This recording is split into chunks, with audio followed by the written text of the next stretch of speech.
And we're fortunate. Oh, give us a second here. We're fortunate to have Olivier Becquet addressing us. Now, Olivier is an active member of the CGT in France, so he'd have lots to tell us and to explain about the events. The events that are happening in France, as we all have discussed, are very inspiring. It's been a series of general strikes, and all the 8 unions cooperate in various ways with the strike movement. So it's a very inspiring development and lots of lessons to be learned. And France has a very rich tradition of revolutionary activity going way back to 1789, and then a series of revolutions in the 19th century, and again in more recent times, May 68. But what's happening now is probably of more significance in the May 68 events, bringing together the trade unions, the students, and so on. Now, it's about a pension reform, but reform would normally in the past have represented a reduction in the pension age, where people can give up work earlier and spend more time of their own at leisure and in a creative way. But in France, we're told it's a reform to raise the pension age and make life more difficult for people, particularly those in difficult and trying manual jobs. But that's only the spark that set the movement off, as I'm sure Olivier can explain. So when Olivier completes his opening contribution, we'll then have time for discussion and contributions, and I'm sure everybody will have lots to say. Once again, you're all welcome. Olivier, how long would you want your opening contribution? Oui, attends, je suis occupé. Attends. Ah, excusez-moi. About 15 minutes. 15 minutes, okay. So at the end of 15 minutes, I'll just give you a bit of a reminder. Okay, Olivier, so the floor is yours. So away you go. Okay, let's go. So, comrade, on March 12, I gave you a summary report on the situation in France about the union and mass mobilizations against Macron's law raising the retirement age to 64 and the duration of contributions to 43 annuities. This mobilization started with the National Day of Action on January 19 at the call of the International Intersyndical, bringing together all the trade union centers in France, CGT, CFDT, FO, FSU, Solidaire, UNSA, CFTC, CGC. Since then, we have had, at the call of this National Intersyndical, days of mobilization with strikes and demonstrations on the following dates: January 19, January 31, February 7, February 11, that was a demonstration day on a Saturday with less strike, February 16, March 7th and 8th. I get a very impressive record from the 8th March demonstration with young generations of young women who are not ready to be bring down by the regime. March 15, March 23, March 28, April 6, April 13, and the next demonstration called by the Intersyndical will be that of May Day. The demonstrations are designed for a Saturday, are based on the explicit idea that it was easier for employees of small companies or companies without a strong union structure to participate and thus avoid going on strike. Apart from these cases, employees had the choice between go to demonstration without going on strike by playing on schedules or holidays, that's able in private or public sector, go to demonstration by striking just for the duration of the demonstration, possible only for the private sector, and go to demonstration by striking all the day. It's a situation was imposed by the regulation of the right to strike in the civil service in France. Each time, the national trade union leaderships returned the choice of calling a strike either at the local level, company by company, or at the federal level, at the level of a profession and economic sector, for example, the railway company. They refused to explicitly call for a strike, total strike day, all together at the same time. Instead, the trade union leaderships, both the most reformist and those wishing to appear combative or terribly class struggle, have pushed for renewable strikes, isolated and confined within the particular framework of each sector, therefore in all sectors. In doing this, the union leaders were careful not to push for the generalization of the strike, which would have been possible and which remains possible, if they had had the political will to beat Macron. Because everyone knows in France that from the most informed activists to the least politicized employees, and even more so are the union leaders, everyone knows that the bill for retirement at 64 is brought by Macron with the main aim of inflicting a defeat to the entire working class, to restore its political authority and that of the regime, and thus going down in history as the one who will have succeeded in France to do like Mrs. Thatcher in UK. This law will deteriorate the conditions of employees, lead to reduction of pensions. The oldest employees will be thrown in a phase of weakening and precariousness. Between 50 and 64, bosses will be able to blackmail employees by saying, if you want me to keep you, agree to lower your salary and shut your mouth. Certainly, it improves the economic position of the bosses, but nothing imposes that from the point of view of the immediate rate of profit to force and speed up the establishment of this law. So, winning on this bill against this law made it necessary not to fear defeating Macron and even to consider breaking him down. But this implied a political choice which the union leaderships, by the reformist nature, could not adopt.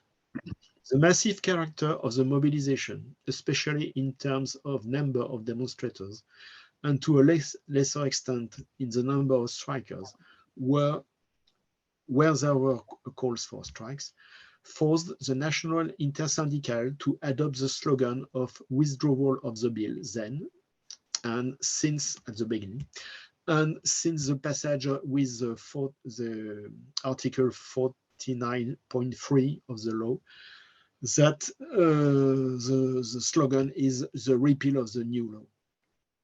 Thus, while the leaders of the CFDT since 1993 bears the reputation of being the #1 traitors, there from this time for the first times in 30 years, it's a very big delay, we saw a wave of in demonstration of the masses of CFDT union members determined refusing the law of 64 years, and Laurent Berger, the general secretary of the CFDT, remained faithful to the will of all the employees not to undergo this social regression.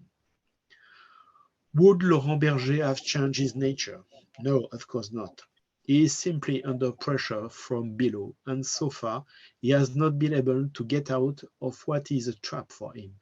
He cannot practice social dialogue, social partnership, as he pleases so currently, because he is struck by the pressure of his members. On a similar way, the Confederal Congress of the CGT from March 27 to March 31 was marked by this context of mobilization and the desire of workers not to back down. This is why Martinez, the outgoing secretary, received a negative vote on his activity report, a first event inside the CGT since the beginnings of Stalinism. This is also why the candidate for the post of General Secretary, embodying a very reformist orientation, was beaten, and why Sophie Binet was elected to head the union. Macron chose social and political confrontation. On the one hand, by refusing the slightest room for concession, even minor ones, to the reformist leaders most likely able to accept negotiation in an unfavorable framework. On the other hand, by imposing a very short legislative calendar made possible by the constitutional and regulatory provisions of the Fifth Republic, which does not allow ample and detailed debates in Parliament, and finally by using the 49.3 to pass the law. 49.3 is a device where the government passes a law by putting its existence at stake, and 49.3 is blocked only if a majority of deputies materialize to censor the government. If there is no motion of censure, it is like a letter in the mailbox. There was a feeling, presently there was a feeling of a motion of censure by a small centrist group of MPs, which receives the support of all the left organized in the NUPES, Nouvelle Union Populaire Écologique et Sociale. Thus, a Macronist deputy will not have had to vote on the text of the law, nor the motions of censure. It's extraordinary. In the case of the adoption of a motion of censure, the government falls and new general elections become possible but are not obligatory. In a way, it is a decree law regime without parliamentary vote, much like the last Von Papen and Bruning government in Germany in 1932-1933. Then, as soon as the law was passed, Macron pushed the Constitutional Council to issue a favorable decision as soon as possible.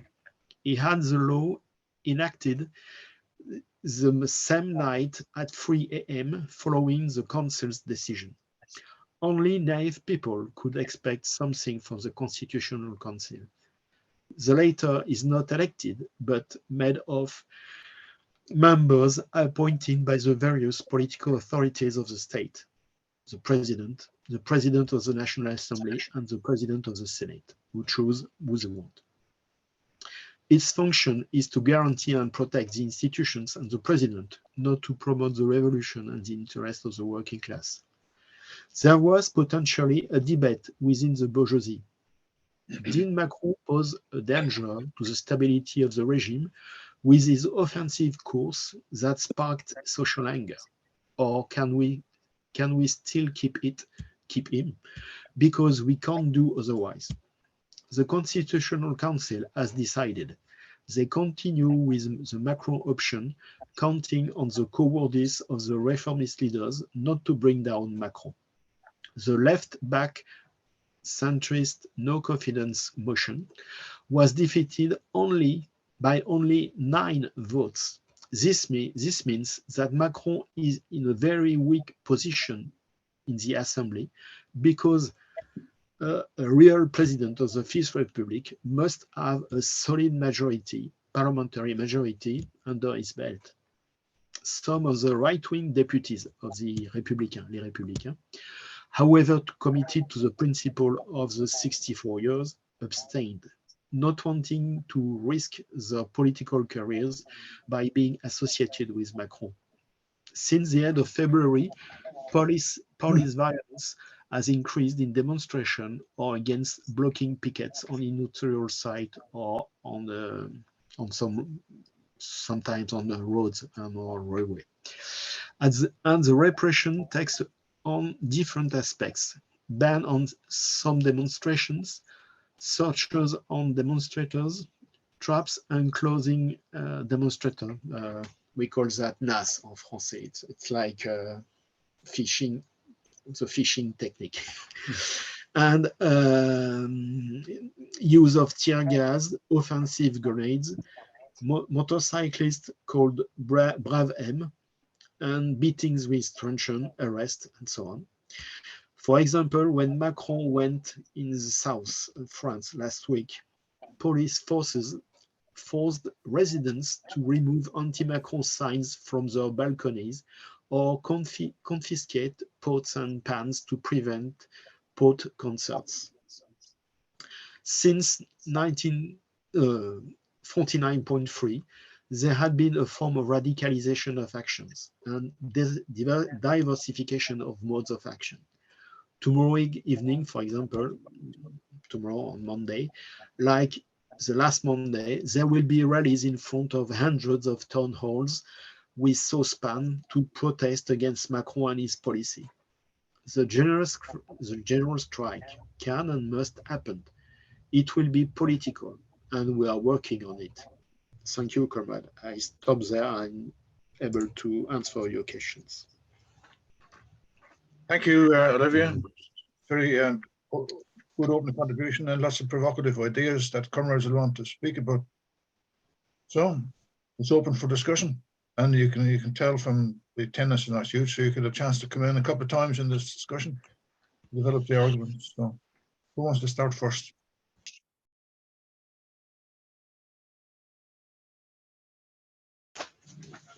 Any takers? David, yeah. A few questions, if I could, and maybe others could come in with their better understanding of the situation. First of all, there was quite an interesting piece in the Win debate, comparing, 2023 and 1968. And one of the questions in my mind was the mobilization of the students and the youth as well, whether it's running parallel or whether it is going to converge with the workers' movement, and more importantly, whether there was the prospect of a whole young generation, as in 68, crystallizing, which were quote unquote radicals, but anyway, open to, to Marxism and to activism. That was the first question. The second question is, to what extent has there been a change in political consciousness? There's been massive movements. Has there been a shift in terms of the support for one party or the other for the left? In what way can we see the left crystallizing its political commitments? So those are the two questions I had here. Thank you, David. Roger, you'd indicated.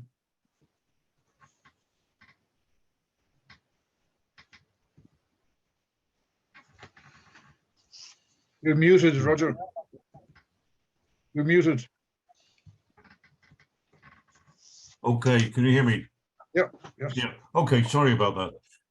Look, very, very interesting. Of course, the situation is absolutely fascinating, and Olivier has given a very sharp and clear explanation of it. I've got a few questions. Olivier, you talked about you've drawn a parallel between the dictatorial measures, if you like, that Macron is applying in order to carry through his policy, and you compared it to the Bruning and Von Papen in Germany in the early 30s. And of course, it's true that ever since 1958, France has had what is really a bonapartist constitution, which was really the result of the coup which brought de Gaulle to power in 1958 in the crisis over the Algerian, the collapse, if you like, of the Algerian policy of the French ruling class. But nevertheless, although those powers have always been there in the French constitution, as far as I understand, perhaps Olivier will correct me if I'm wrong, the successive presidents have been very, very cautious about using those bonapartist powers, and it has been really more of a parliamentary system with only a very, very careful use in emergency of those powers. By the way, de Gaulle was openly. I remember reading how he boasted about the powers that he had. At one point, he said, extraordinary quotation actually, but it really shines a light on the difference of a bonapartist and a normal bourgeois democratic regime, when he said at one point, thanks to me, France will go communist without a revolution, which was an amazing insight that gives into the difference of the presidential system. But we're seeing now this huge movement. Maybe in some ways it falls short of 1968. And at that time we had up to 10 million workers occupying their workplaces and flying red flags and so on. But in another way, it's actually gone beyond that, because it seems to me, and again, Olivier will correct me if I'm mistaken, it seems to me that there is a closer unity between the youth and the students on the one hand and the workers on the other than there was in 1968, because in 68, there was the student upsurge, but then that was followed by the occupation of the factories and the workers' general strike. But it seems to me that there wasn't quite the same linkage in terms of program or policies or anything. They were like two separate converging movements, whereas this is a united movement, and it's a continuation. We've seen it many times before in France since 1968. But of course, particularly 2 or 3 years ago, 3 or 4 years ago, with the Gilets jaunes movement too, which seemed to be to straddle the divide, if you like, between the youth and the working class. Nevertheless, there is a political vacuum in France at the moment. The Socialist Party has practically disappeared from sight, just completely vanished. The Communist Party retains just a kind of small foothold, and we've got I suppose the only serious left force is the Mélenchon, but Mélenchon also seems to be aspiring towards a kind of bonapartist role. As far as I understand, there is no democratic structure of the Mélenchon's party. There's no real move. It's really Mélenchon as a kind of alternative Gaullist or Bonapartist figure, with no kind of democratic accountability. In this situation, with a vacuum politically, what we read in the reports, and I really would like to know what Olivier thinks about that, is that there is a growing popularity of Le Pen, and that, of course, could be a very dangerous thing. And if it were the case that Le Pen would be brought to power after a new presidential election, given the reserve emergency powers in the French Constitution, could not that be a very dangerous situation that arises? And of course, with the danger perhaps then of a new confrontations. But the whole question seems to revolve more in France perhaps than anywhere else, or more graphically and more clearly in France, the question of leadership and the question of a political program. So I'd be interested to know what Olivier would say about those issues. Thank you, Roger. Very good points there. Carol, you've indicated. Well, Roger actually covered a number of things that I was going to ask. I mean, where I have no sense, partly because of 68, where it appeared to be that they were on the verge of revolution, and the bourgeoisie thought that also, that I don't have any sense of where it's going. Is somebody, I think Olivier mentioned that consciousness is changing, but do people see the need for building some sort of revolutionary party there? Or there's a number, on top of that, there's a number of public workers who are still not out on strike. And, as Roger said, it's smaller than before. Do those workers see themselves as eventually going out and I know that there are millions of people who are still continuing to work while there's millions of people who are out. What impact is going out having on people who are still at work? And the last thing is that I know it's having an impact on American workers, because the demonstrations that I go to here, people who, you know, I mean, there's no mass demonstration in the United States at all. But I was at a demonstration where they were trying to privatize medical care for seniors in the United States. And the people that were at the demonstration said, we're just like the French, which was on the face of it absurd. But on the other hand, it's having that kind of impact because people are looking to the French to do something and, you know, to be essentially the leadership of this. So, you know, anyway. Okay, Um, thank you, Carol. I would like to Olivier, begin yes, you can come to- back, Olivia, certainly, yes. because after it will be too lot of questions. So I will start from the question of Carol and Roger about the comparison with May 68, and then I will spoke about the question of what is happening in the youth and the student. Then I will spoke about the question of bonapartism and the Fifth Republic and how it works. And last, I will speak about political situation and the question of the political vacuum in France.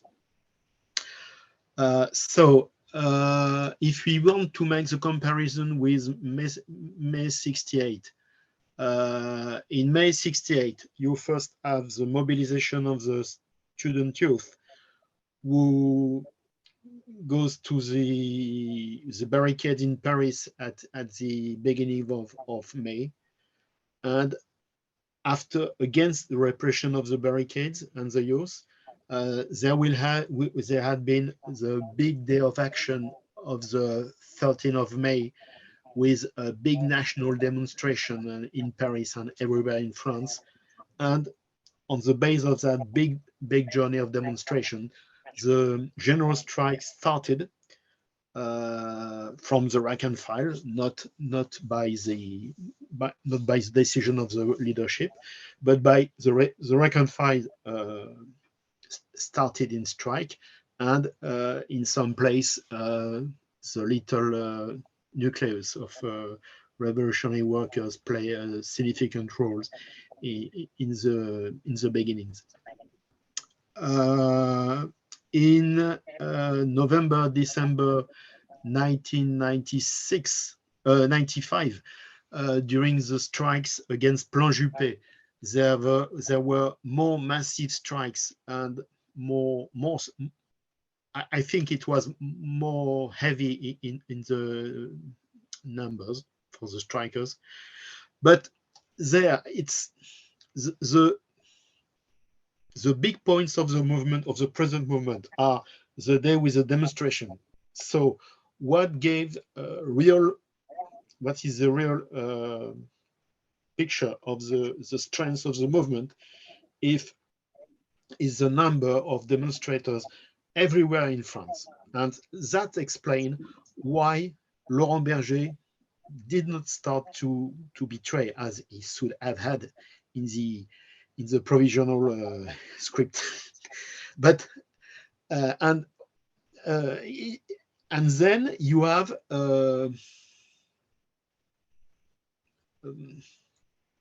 calls for strikes, but they are never centralized. Say, if you want to go on strike, yeah, decide by yourself. And the national leadership said to the local unions or to the federations by sectors, if you want to go, yeah, go on, you can, you must, and do as you want, do it yourself. But they never centralize. So you have some dead end for the people who are on the question of renewable strikes, because you can go on renewable strikes in one sector and remain isolated in that sectors, or even inside that sectors. There are some parts of the workers who are going on renewable strike, but the fellow workers don't go with them. So there a certain limit, so the question is, how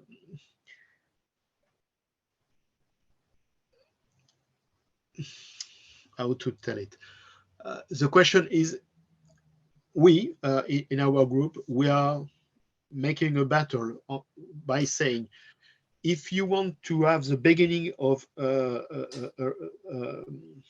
real generalization of the strike, you must go by a phase in which the movement is fighting centrally, politically, the government. That's why we are calling for a national demonstration that would bring 1 million, 2 million people in Paris, and that will be a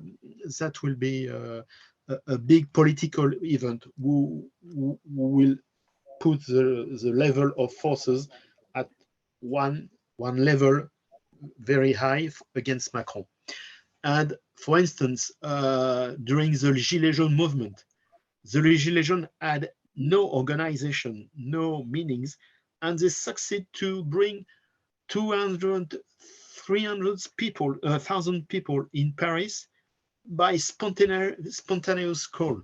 And if you put all the money and the meanings of the union, of the material capacities of the union, you could organize a central demonstration that will challenge the power and maybe beat Macron. And so I'm going on to the question of the youth. The young, from what I see at my work, my young comrade in the union were 20s or in the 20s or in the 30s, are really determined, because they don't want to work until 64. Nobody wants to work until 64. So there's no, in public opinion polls, there's an overwhelming majority of people who don't want to work as long as that time. So the question next is, what can we do? So there are people who are still in the union or radicalized politically, or some awareness, and that people are searching for action. So since the end of March, since the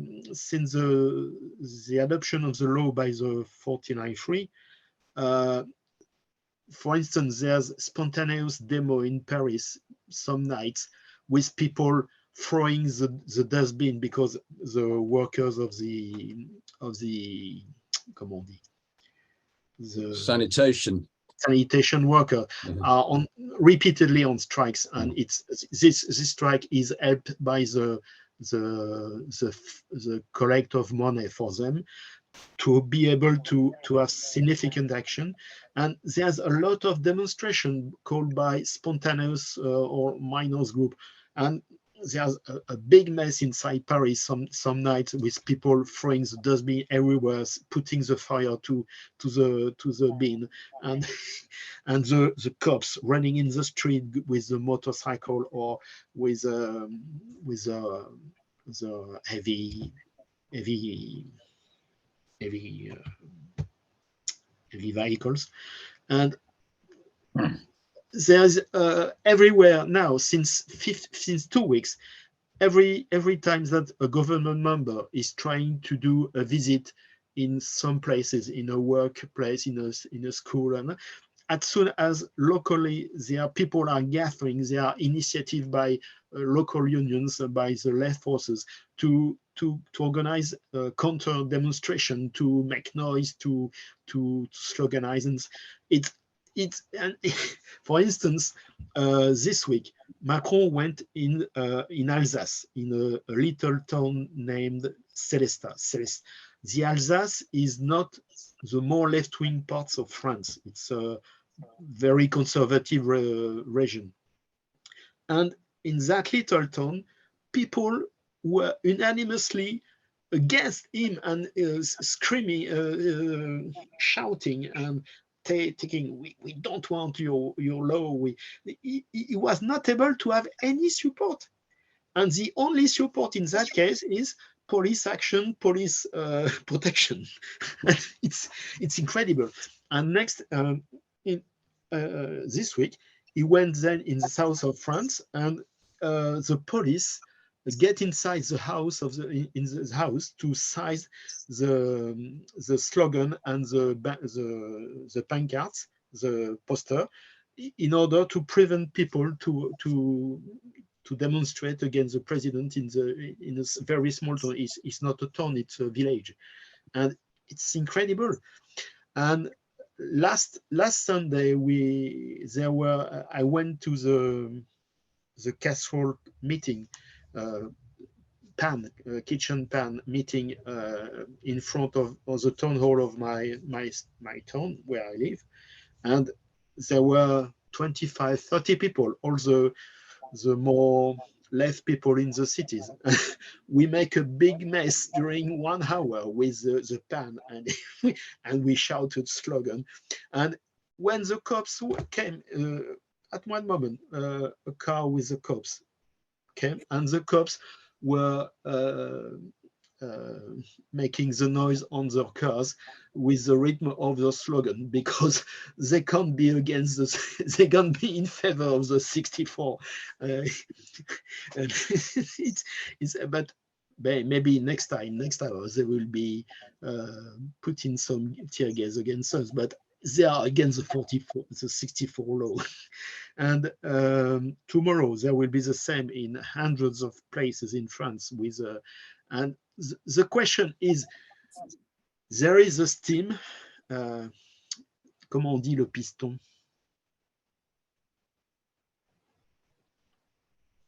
You're muted, Bob. Piston. The word piston means piston in English. Yes.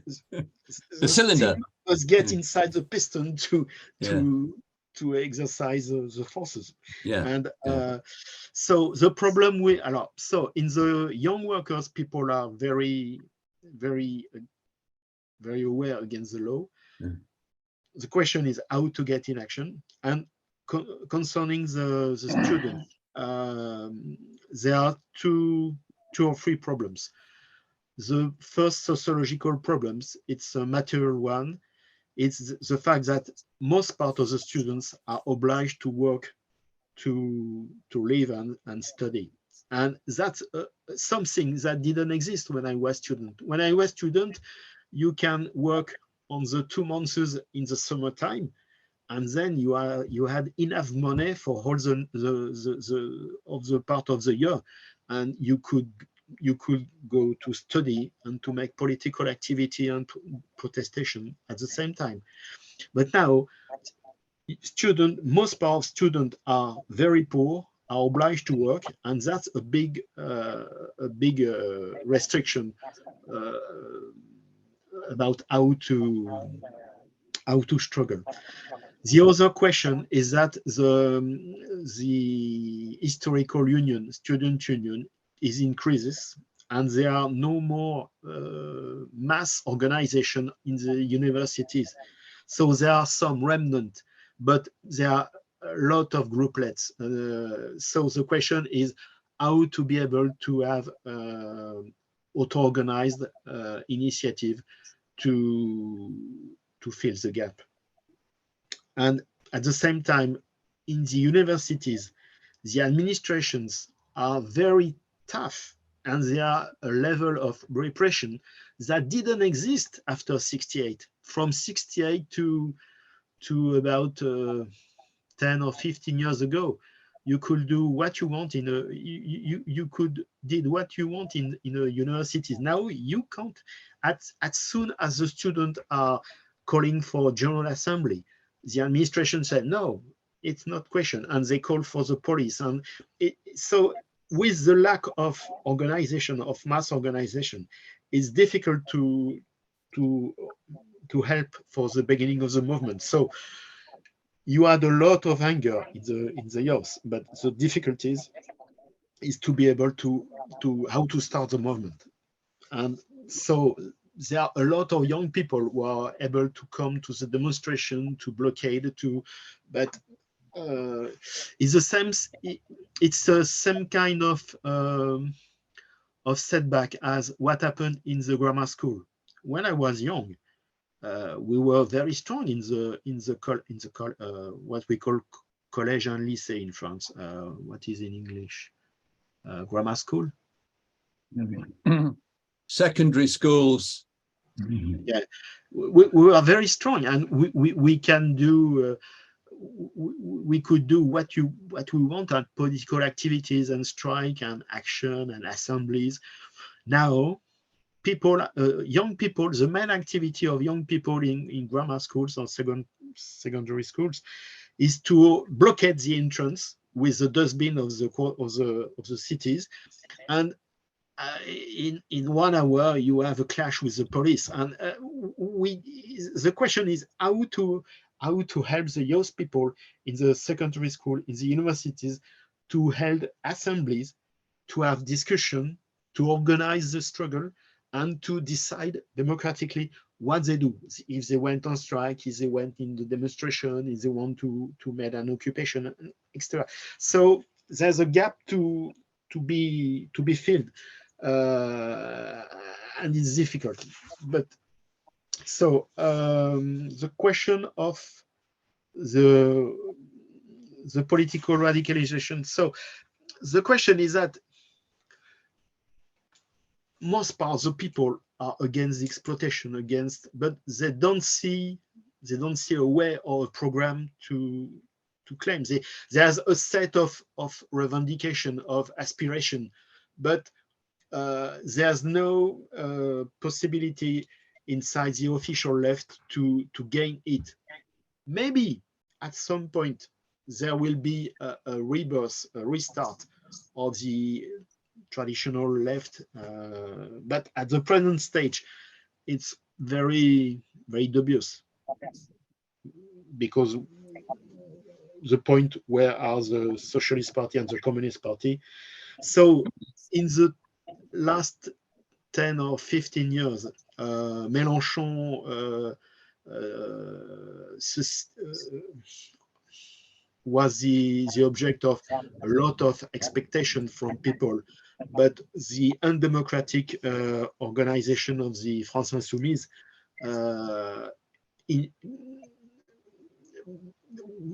block the massification of the movement. And since there had been many problems, because there was one question of violence, domestic violence against a woman by one young deputy of the LFI group. Is a man called Adrien Quatennens, who give a blow to his wife as he was on a process of divorce, and he was sentenced to get a sentence in the injustice, and he was expelled from the parliamentary group of the LFI during 3 months. And then there had been very big debates about, are we going to agree him back inside the electoral groups in the parliament? And there was also crisis in the way by which Mélenchon imposed a new leadership against some part of a big part of his old friends. It was like a sacking. It's very complicated because there's no democratic structuration, no democratic procedures. So when Mélenchon is deciding something, it is like the law of the God, and if you must obey to God, or you are. So there's beginning to have a big democratic crisis inside LFE, but it means some kind of paralysis of it's blocking or blockage inside. So there's, yes, indeed, there's a political vacuum, and in some way we can say the continuation of what of the conditions who lead to the appearance of the Gilets jaunes is a question of a big social crisis. People can't live, and there is no solution outside of direct action to get more wages, more better condition. And so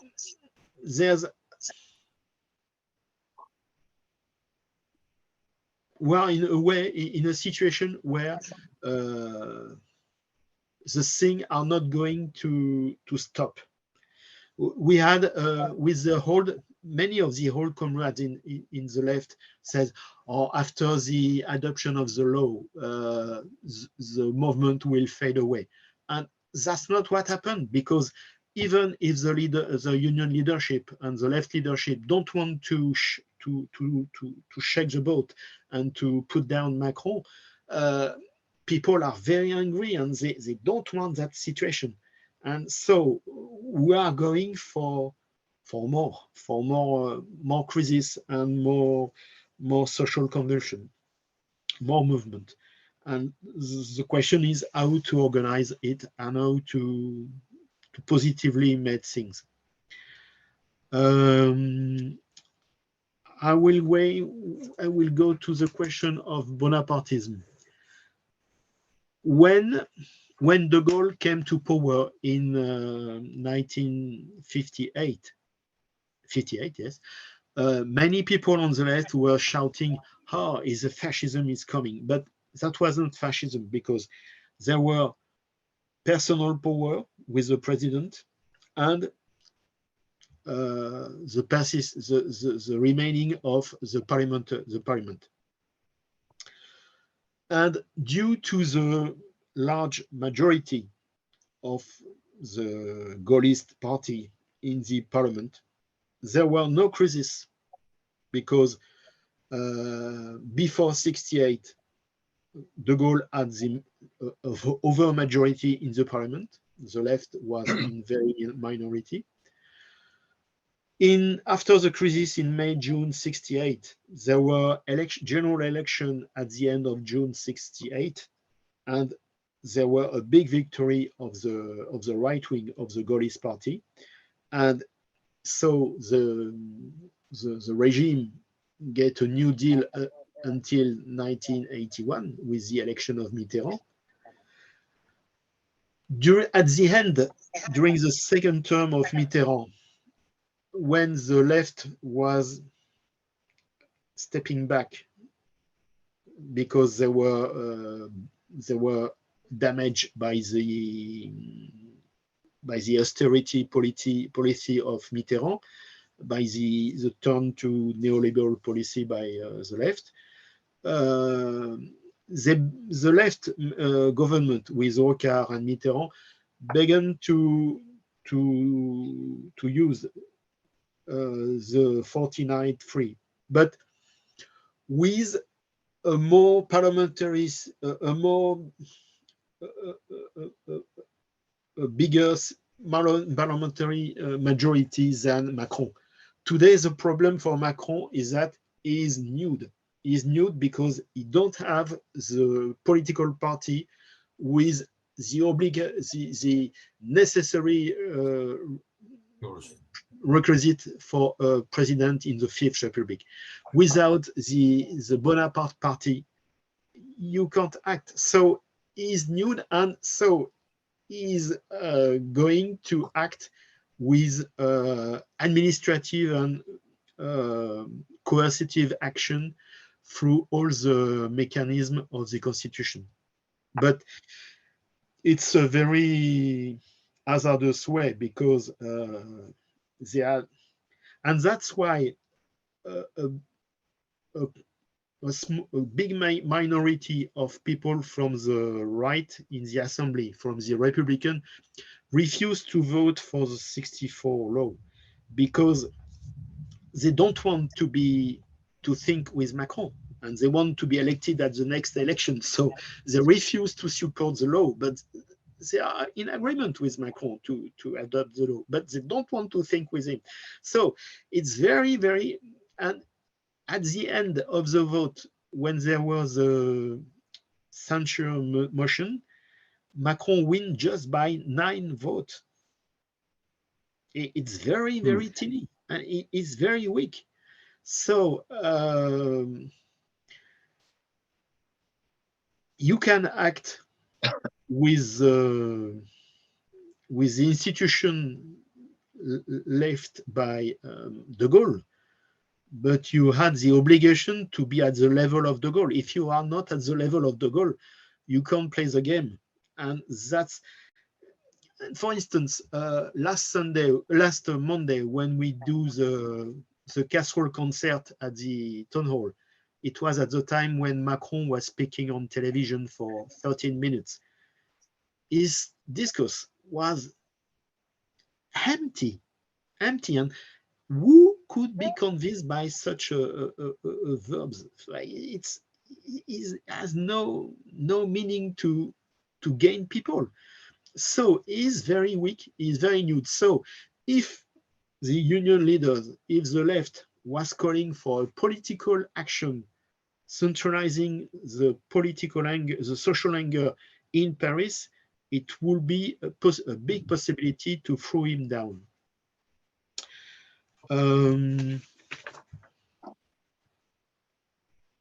About the popularity of Le Pen,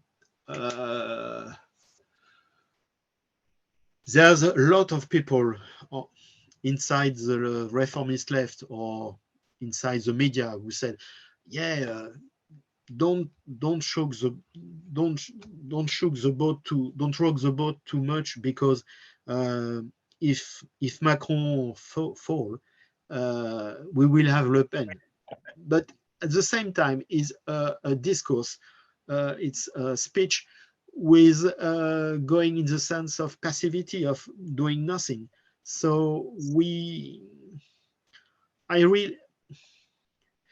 if we succeed in the action in the movement by the mass action to defeat Macron, there's no reason that Le Pen takes the game at the next election. If we lose, she could gain, she could rise up. But if we win by mass movement, there's no reason she get up. Okay.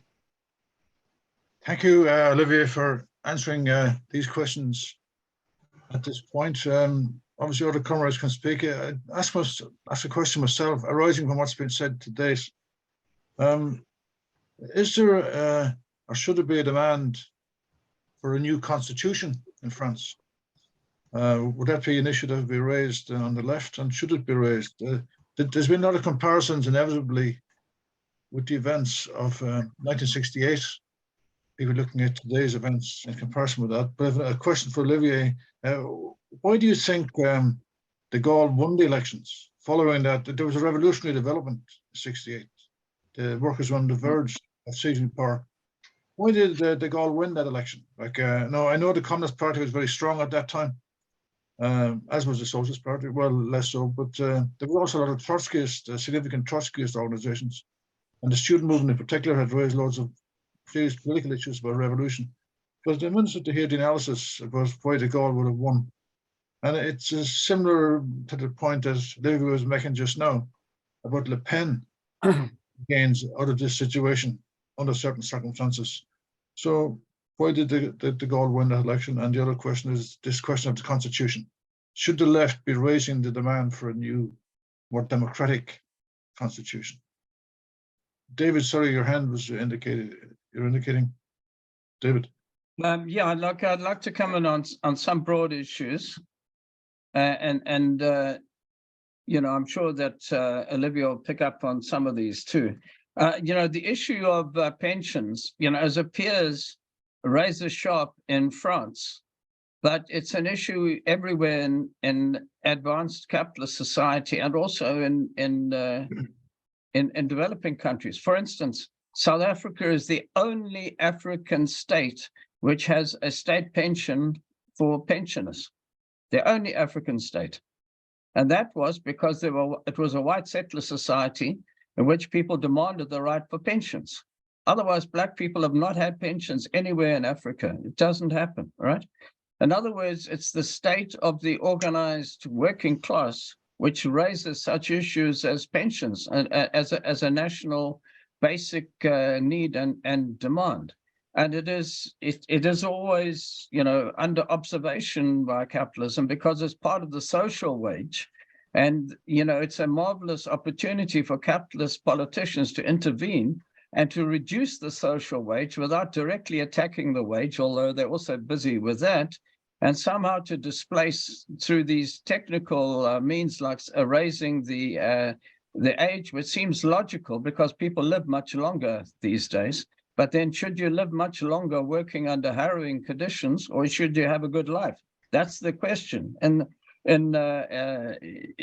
know, in other countries, it's been posed in different ways. For instance, I was listening to a program the other day, and in Spain, workers have had an annual increase this past year of 2.5%. That's without taking inflation into account.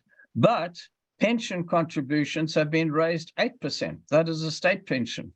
So there are ways and means of which the capitalist state is always manipulating the social wage. And in France, it's possibly only, you know, this is a question I posed to Olivia. How come that they're able to get away with this in Spain and elsewhere, where it doesn't become a national issue?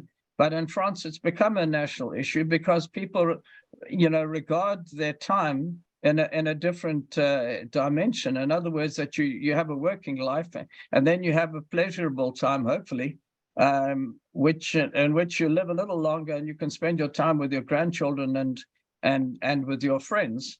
Whereas in most countries, like in America, that's just impossible. I mean, I'm working at 78, and I think I'll be working for at least another 2 years just to be able to maintain myself here. Because the rand has collapsed in South Africa and the pension that I had in South Africa is actually completely meaningless. So, you know, that's the way in which, you know, the social wages. And I wondered how we, you know, open this up to know why is this not such a sharp issue, you know, elsewhere. The second point I wanted to make is that this discussion is vital in this sense, and I want to sharpen it in this way. You know, movements do not go on forever, especially spontaneous movements, which do not have resources and, you know, the support of mass organizations can have most marvelous exhibition and achieve enormous sums in terms of numbers of people, you know, demonstrating. But there is a turning point, and I think we're probably at that turning point. Macron has made a gamble, and he's you know, issued a proclamation. Now, most of the parties, it seems, in Parliament are going on with the idea that there could be another appeal, and that maybe this time the lawyers they didn't argue it quite right, and they will stiffen up the argument, and then it'll prove that a bonapartist measure wasn't actually legal. So they're hoping to, you know, to appeal this. But at the same time, if there's a breathing space for Macron in the next period, in the next few weeks, then eventually people get tired of just protesting and nothing changing. Then there will be a turn to the de Gaulle movement, possibly. I'm not talking about a de Gaulle because, as Olivia mentioned, I mean, that was a historic figure like Churchill. There's nobody who's anywhere, you know, near this. But we could see maybe the possible breakup of Macron's party. What is it called? Something Republican or whatever, and so forth. But what I do feel is that if there's not some victory somewhere along the line, then everything gets put into illusions in, judges making a fair decision, which is completely impossible, because the French elite, ruling class, is quite extraordinary in terms of the various institutions it sets up with the coals of high education and all the rest of it, which in my mind have been kind of are still, there and maybe even reinforced with a neoliberal policy, because people want to actually make sure they get the education and that they get a job after that. Whereas previously in 68, people didn't really care about that because people were prepared to, young students would go on unemployed for years. They'd work a bit in Greece on collecting, olives, and then go back again and get into the struggle. Anyway, it was a kind of a bohemian atmosphere, which is totally absent. By the way, I had some experience of the French police, and I'm absolutely astonished at the level of how, I hate to say it, but how better the American police are as opposed to the French police. They are totally autocratic. There are 100 different police forces. When I got robbed in Nice, I had to walk for 3 hours to try and find a police station or a policeman who could actually take up the issues. They were totally uninterested in doing anything about that. Instead of that, they were beating up some gypsy women in Nice, and some American bourgeois was objecting violently to this in English, and they were telling him to piss off. I mean, you really have to know they're not nice people at all. There's a very ugly face of the French gendarme or whoever they are, and they've got 100 disguises. This one is a municipal, this one is a state, this one is you haven't a clue who the hell you're doing and who the hell controls these people. It's completely lost. It's very not Anglo-Saxon at all. It's quite brutal. So you have this kind of bonapartism goes along with autocratic state action by the police and by the army, if necessary, in a way which is not well understood in the Anglo-American context.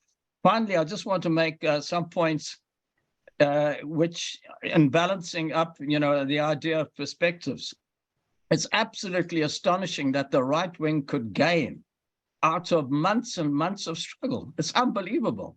The only thing which I think we can keep in mind is that inflation is continuing as before, and the struggle for a cost of living to be able to, maintain the standard of living is ongoing, and that the right wing is very poor at that. They can easily mobilize on the question of xenophobia, or on this religious issue or that issue, Islamic issues or something of that kind, or what can I say, hatred for foreigners. That's their bread and butter. But they're not very good at mobilizing to get people improvements and carry out reforms. On the other hand, there's nothing on the left which is anything like Macron's ability to be able to create a party from nothing. It's unbelievable. On the left, it seems that there's a complete paralysis. Not to say Macron's doing well, he's not, but he's actually able to hold on to what he's got. Whereas on the left, it seems completely in flux, and Macron's ability to be able to produce a party out of a hat, like a rabbit out where the magic is astonishing. It's astonishing that it would last, A, that he could do it, and B, that it would last more than 24 hours. Whereas on the left, it seems there's complete stagnation. We have to say, let's sharpen it up, because I don't see any development. And on the question of students, it seems that there's no new ideas. There's not an interest, a sharp interest as there was in 68. Everyone was reading the Communist Manifesto. Everyone was debating out in the streets. And it seems right now there's no sort of, shall we say, left ideology in the air, which is very, very disappointing. So we might end up in a new period. I'm just talking about it objectively, of de Gaullism without de Gaulle, a kind of pathetic level of bourgeois authority, but with the left paralyzed because they don't want to have Le Pen come into power, and so there'll be this kind of yo-yoing effect. And so all this amazing outburst of spontaneity ends up with not much of a, in terms of political change. That seems absolutely astonishing to conclude. And I'm sure it's not quite the case, because that spontaneity, one slip by Macron, one slip when the police takes action and maybe beats up some pensioners who are objecting to him or something of that kind, could cause an explosion. But I'd like to have more understanding of this paralysis on the left, which is so similar to the paralysis I found in South Africa, where nobody is discussing revolution. Everyone is discussing how much they could earn by doing something else. And everyone is completely demoralized by corruption, not angered by corruption, and moving on to revolutionary ideas. Anyway, let me just put that in, and I'd look forward to a response on some of those questions. Thank you, David.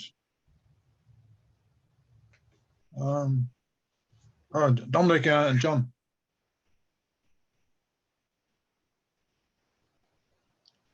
Yeah, just a few points. I like David. Well, my attitude to what's going on in France, I find very worrying, because you seem to have a situation where, what's his name, Macron, has started a war with this pension thing, and his program has got another, is in power for another 4 years, and I think this is the start of the process. And while you've got massive demonstrations going on, it's totally leaderless. There's nobody at the centre doing anything. And I think, as David said, that will wear out. Macron can sit on the side, because I think it seems that the French bourgeois have decided that now is the time to really have a go at the working class and really take them to pieces as far as organisation and their ability to fight back. And unless the working class in France develops some sort of a labour organisation, political party and union solidarity, they're going to be taken to pieces. This protest now that's going on could last for, say, another 6 months, another year, but it's going to wear out. Because like the school students that Olivia was talking about, I can remember in 1960, when we had the apprentice strike in the engineering industry, that you felt powerful, even though you'd just left school and you started work, because you could see there was a mass around you, there was a direction to go, and you had the backing of the organised unions. And that strike really gained strength. The fact that demonstrations are taking place on a Saturday because it's more convenient is not the attitude of workers in struggle. It's that their leadership are absolute crap. But we've got to go along to the demonstration to try and bolster it. And where's the demands on the trade union leaders? Where's the demands on the lefts, or so-called lefts, in the parliamentary movement from the working class? Now, I don't know the strength of the comrades, but the comrades will only have a small voice in France. But that voice is ready to be heard by what's going on. So it's a question of raising the demands on pensions, on housing, on health, and all the other, if you like, transitional issues that the capitalists are not prepared to provide, by raising them, but by demanding that the unions either lead, or the union leaders either lead or step aside, and others will take their place. And I think that's the same with the parliamentary people, because I don't think you'll need Le Pen, because Macron will do the job for the bourgeois. Be like Thatcher. Once the miners were defeated, and it's on the same level at the moment, I think that you've got to look at it, that unless the working class really put up a battle, the end of this is going to be a real setback for the working class. And it's not going to be that there's growth among the workers for the Macrons and the Le Pens of this world. It's that they've got nobody to vote for, so they don't. So those are the situations, I think, that to me have been faced. And I think it should be looked at about what demands can be put forward that will find an echo, and how do we do it, you know. I'll leave it at that. Thank you, Dominic. So any other comrades wanted to contribute at this point? So, Olivia, you come back in. I will I will answer. I will conclude with the question of the Constitution who Finn spoke about, and I will begin by the question of the kind of consciousness of radicalization of political program and so on. I think in face of the social crisis, of the political crisis, the bourgeoisie can have only one play. It's either police violence to stop movements, either something with helping the growth of racist movement and any movement to divide the population with racism, scapegoat about criminality and stuff like that. But out of that tricks, they had nothing, because there's nobody is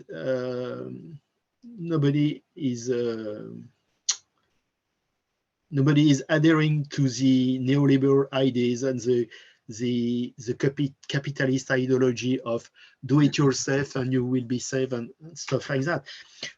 What is the objective basis for a political left issue?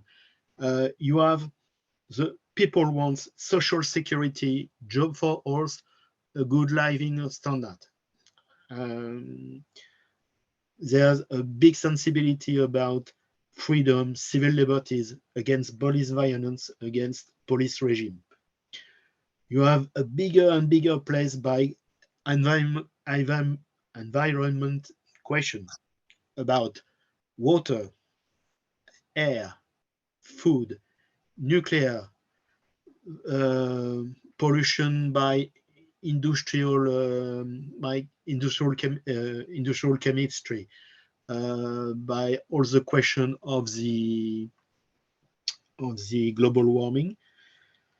You have also a big place for the question of feminism, against gender violence, against rapes, against all the mechanism of patriarchy at all level in society, at job, in the family, in the private life, in the public life, and everywhere. The question of equality is there.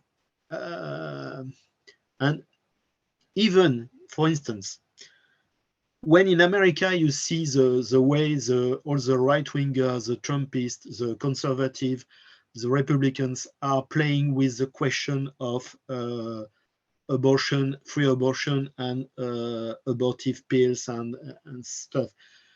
Even Marine Le Pen is not going to play with that. Marine Le Pen is for free abortion because it's only traditionalist Catholics or some kind of religious rightists who can play with such ideas. So the question is, at the present stage, the existing left parties are not offering answers. They could, if there is nothing else coming from the revolutionary left, but it will be very slow. I don't see, if there is no growing up of a new left radical party or something like that, a real left party ready for social fight and for revolution, I think a rebirth of the reformist traditional parties will be very slow. And because the question is very, for instance, if you take the case of the Socialist Party, first of all, you have two parties inside the Socialist Party. You have the right wing, who before was embodied by Hollande, a little bit by Manuel Valls. And now it's Bernard Cazeneuve who is embodying the responsible man, the I am a statesman. But if they split the Socialist Party, even if they didn't unite with Macron, they will be in face of, yes, you want to be in power, so you will have to do liberal politics, and that's impossible. Or they are going to join Macron and to do the same things as him. The left side of the Socialist Party, on the other side, they are sympathetic, but they are very shy, they are very limited. And the great tragedy of the Socialist Party that there is no, in the history since 1981, since Mitterrand came to power, all the left currents, the left side of the Socialist Party failed. And one of these big failed is Mélenchon. Mélenchon is a typical child of this process. And when he split from the Socialist Party, there were many expectations from people who said, we're going to have a real left party, an honest one, a reliable thing. But that's not what happened.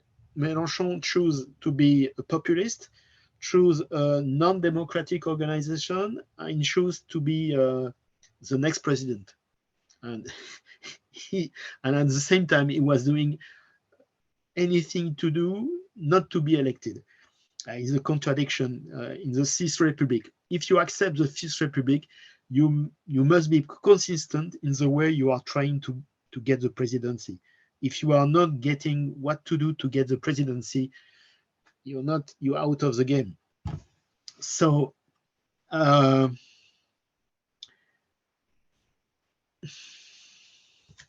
so the question is, we are in there's a number of openings for the left, for a revolutionary movement, a revolutionary solution. But the question is how to start,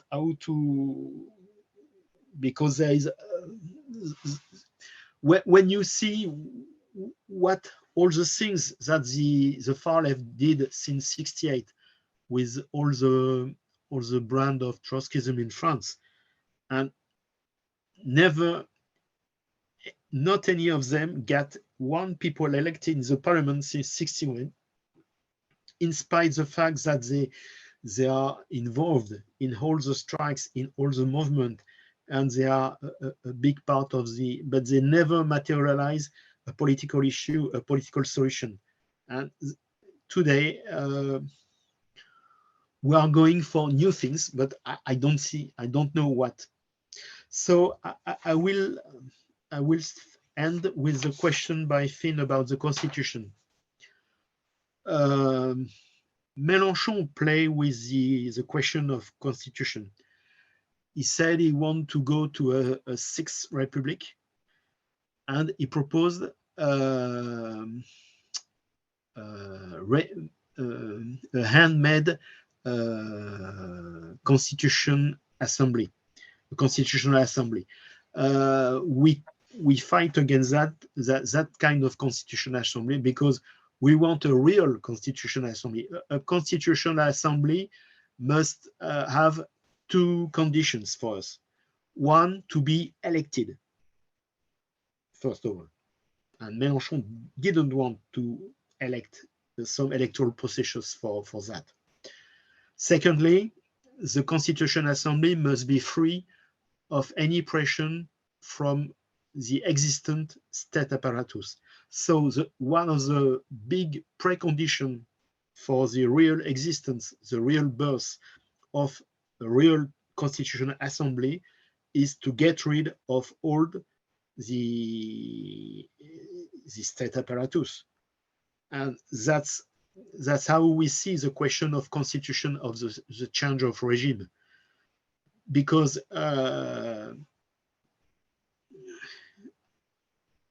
if it's all the whole tradition and debate inside the Marxist movement since since the end of the 19th century.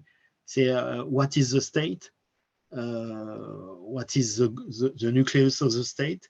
The question of the permanent state apparatus with the high servicemen dedicated to the bourgeoisie and other stuff. So we had to put in discussion how to get rid of the Fifth Republic and establish a real democratic regime who will be the condition for a socialist answer. And maybe after all the problems inside the France Insoumise, there will be more people who will be in the direction we raised on that question.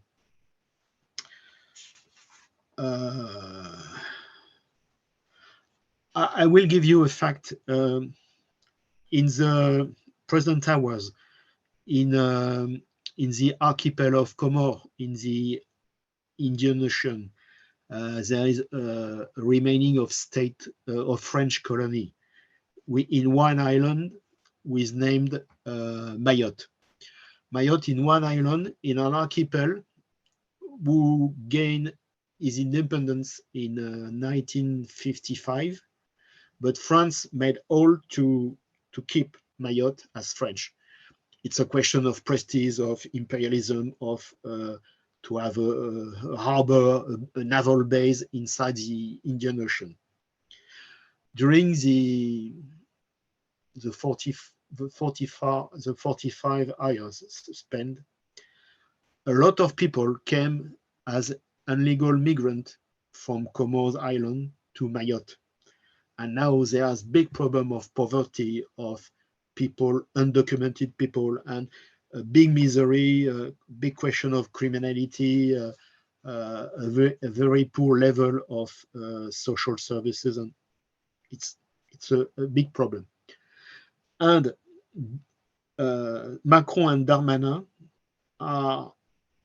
want to organize a big police operation to expel about 5,000 peoples,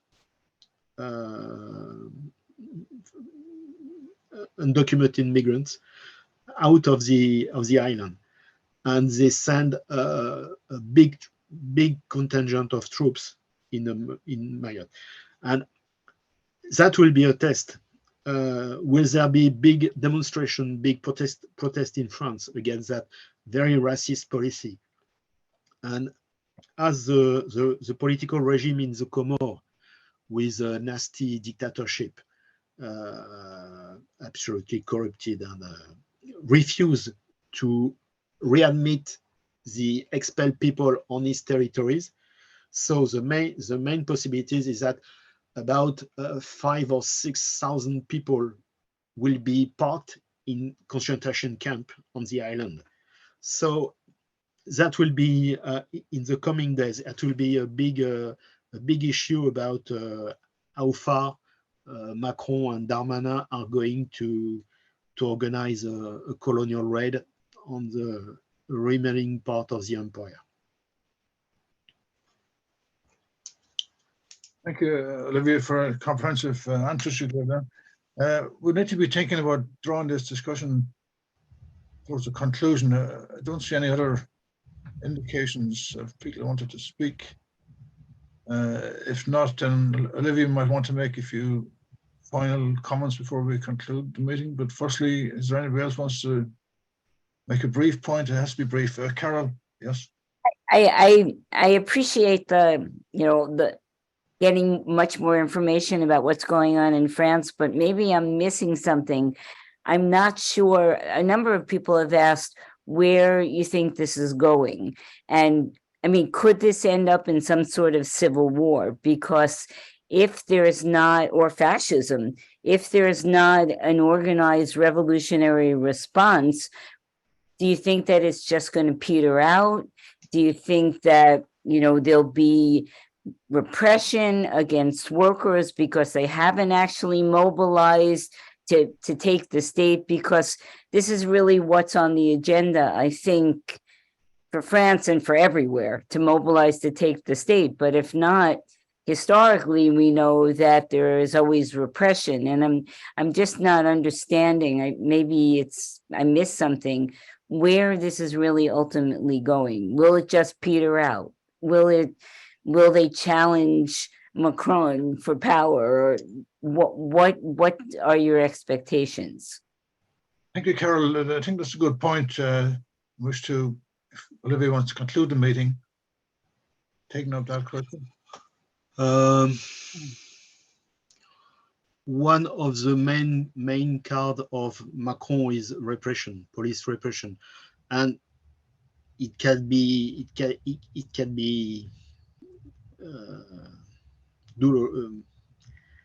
painful, but at the same time is quite negative. For the option for fascism or racism, I think you can play that game in electoral time with something equivalent to what we saw during the last presidential election, when Eric Zemmour was proposed by the reactionary media to be able to make a racist speak and reactionary speech. But outside of an electoral period, I don't see it as a workable issue for the bourgeoisie. I think Macron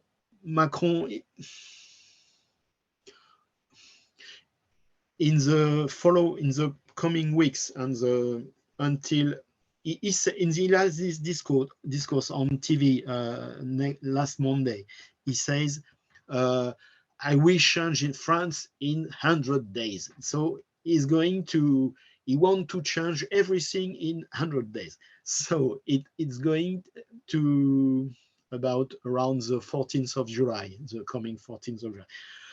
I think there will be 100 days of social upheaval, of mess everywhere, and outside of repression, I don't see what is able to play. And maybe at some points, the main element of the bourgeoisie will say, well, hey, okay, stop it.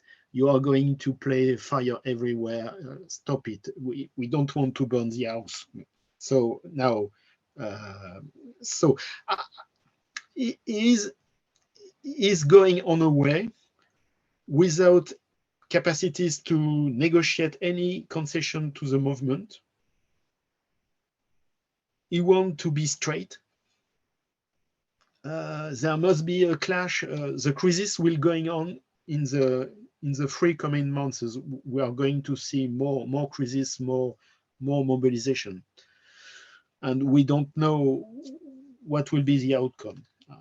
We are going to do the best to win, but we don't know. We are entering a new phase of the battle. Okay, thanks, Olivier. Just see Dominic wants you can be the final contributor there, Dominic. Yeah, I'm a little confused. I mean, my sort of summing up of it is that Marx said that the point is not to study society, but to change it. And I think Marxists have got to look about how they're going to go about that, what program they're developing, how they're going to develop. And I must have missed something, because it doesn't come across to me that I know what the comrades in France are developing, what program they're putting forward. Thanks, Dominic. There's lots of stuff to be thinking about arising from this discussion. It's been a very useful discussion, lots of very interesting and lots of very general points that apply not just to France, but to other European and other countries as well. I want to thank Olivier for his opening contribution and the interventions he made during the discussion, and all the comrades who spoke. And it was a wide-ranging discussion. There's no question about that. So thanks again, Olivier. Roger, did you want to say something about next week's meeting? Yes. Obviously, next week is the May Day festival. I think next Sunday is the 30th of April. And we're having a May Day meeting jointly with our Iranian comrade, Aman, who's put together a panel of speakers from throughout the Middle East and elsewhere. We also have comrades speaking from Sri Lanka, Olivier again reporting on France, and the speaker from WIN. And that will be taking place a little earlier than usual at 2 p.m. in London time. Apologies to the comrades on the West Coast in the USA, but also the link may be different. So can comrades please look at the notice that goes out in a couple of days very carefully, because the meeting is being organized by Comrade Aman, and I'm not sure whether he's using this link or an alternative one. But the notice will go out, it'll be clear. The meeting, remember, is 2 hours earlier than normal, and the link will be communicated to comrades. So I hope to see everybody there. Thank you, Roger. Very significant meeting in May Day, goes back to the 19th century, the struggle for the 8-hour day. So all the workers across the world will be united on that day. So it's a significant meeting. So keep an eye out for the email and get the link, Royce, and the connections, right? Can I just make a quick announcement? I put a link in the chat box. LaPio, which is the group that Steve and I support, is organizing a talk on, in 1990, a Ford worker in Mexico was murdered in conjunction with the CIA and the AFL-CIO, and there's going to be a talk called El Golpe. So that's in the chat for people who would like to come and hear and what happened historically in Mexico with the support of the AFL and the CIO and the CIA. Thank you, Carol. Okay. So with that, thanks again, comrades. Thank you, Olivier, for the contribution on France, and thanks for the comrades who spoke at the meeting. So, Aye. so on a go.